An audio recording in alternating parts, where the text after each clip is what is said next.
इंदापूरवरून आम्ही तुळजापूरसाठी निघालो आहोत। इंदापूरच्या स्टँडवर आत्ता सध्या आम्ही आहोत। खूप पाऊस पडत आहे, बसची वाट पाहत आहोत। लवकरच आम्हाला बस मिळालेली आहे आणि आम्ही बसमधून लालपरीमधून आनंद घेत आहोत पावसाचा। आणि आम्ही तुळजापूरमध्ये थोड्या वेळामध्ये पोहोचलेलो आहे आणि तिथं मुक्काम केला आहे। पहाटे 4:30 वाजता उठून आम्ही तुळजापूरच्या मंदिरातील दर्शन घेण्यासाठी निघालो आहोत। हे पहाटे 4 वाजताचं तिथलं वातावरण आहे आणि तिथे मंदिरात गेल्यानंतर भक्तांची खूप मोठी गर्दी तिथे आम्हाला पाहायला मिळाली। असंख्य प्रमाणात लोक तिथं दर्शनासाठी पहाटे पासून उभे होते आणि आम्हाला ही लाईनमध्ये थांबावं लागलं।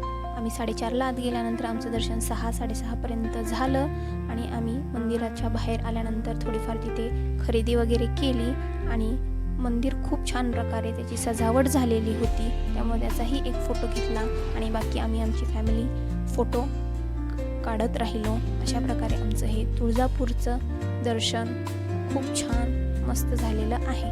थँक्यू।